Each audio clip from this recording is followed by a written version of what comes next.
The defense attorney kept arguing with me.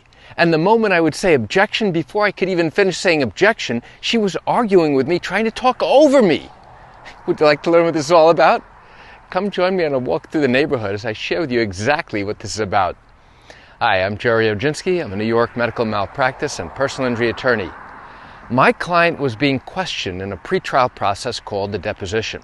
Lawyers also call it an examination before trial. This was a wrongful death case. And now, my client is the surviving spouse who brought a lawsuit against a careless doctor and careless hospital staff, claiming that as a result of their negligence, as a result of their improper care, her husband ultimately died. So now, during the course of her lawsuit, the attorneys who represented the doctor as well as the hospital had an opportunity to question my client under oath. This was being done on a Zoom video call. I was on the call, my client was on the call, the two defense attorneys were on a call, and a court stenographer was on the call.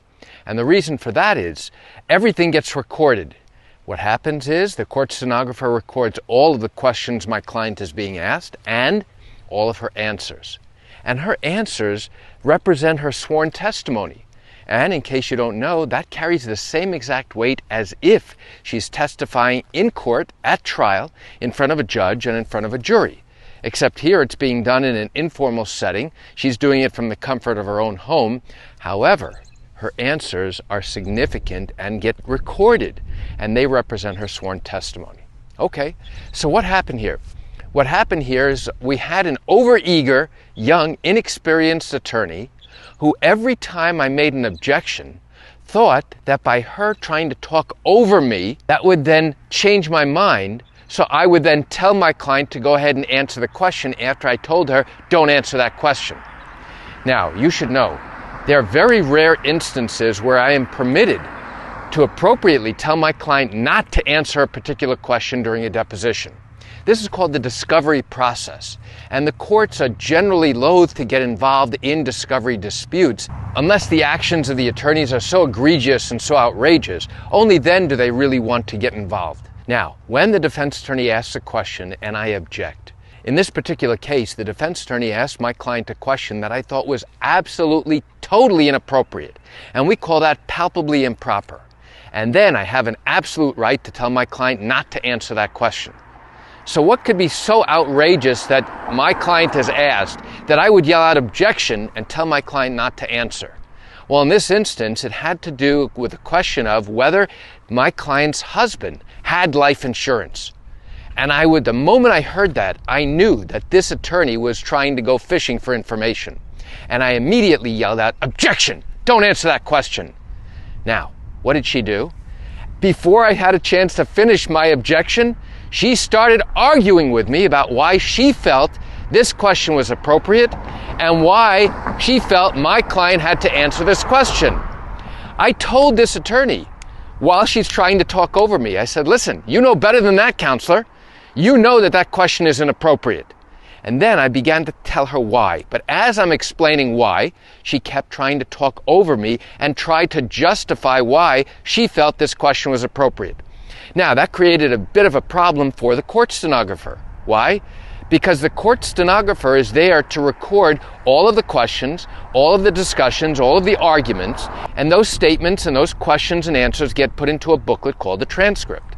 And that transcript is critically important because when that case goes to trial, maybe a year down the road, we can actually read portions of the transcript to the jury as if a witness were on the witness stand testifying. This transcript is supposed to be an accurate portrayal of exactly what was discussed and what was said during the course of this deposition. Now, if more than one person is talking at the same time, it becomes impossible for the court stenographer, the court reporter, to record all of that information immediately at the same time. So not only did it create a problem by this attorney objecting and talking over me with the court stenographer, but she could not take down two lawyers talking and arguing at the same time. And I said something very interesting. I said to the defense lawyer, I said, why are you arguing with me? Do you really think that arguing with me for the next 20 minutes is somehow going to change my mind, that I'm going to tell my client to go ahead and answer the question? I said, you know very well that whether my client had life insurance or not had nothing to do with whether your doctor departed from the standard of care. You know very well that whether or not my client had life insurance had nothing to do with the damages in this case. Because if a jury ultimately determines that your client is responsible for my client's injuries, guess what? Now, any damages that result because of your client's carelessness, of his negligence, guess what? He's totally responsible to pay for. And whether or not my client had $1 in life insurance or $10 million has nothing to do and certainly will not reduce the amount of money that your client is going to be legally responsible for. So you know better than that, counselor. So please don't continue to argue. It'll be more pleasant for you. It'll be more pleasant for me. It'll be more pleasant for my client as well as the court stenographer if you stop arguing with me and instead move on to your next question. Move on to your next topic. And this attorney was so adamant, thinking that she had to get an answer to her question, she dug her heels in. And she said, no, I'm not asking my next question. This is the question I'm asking, and I expect the client to answer the question. I said, listen, this is what we're going to do.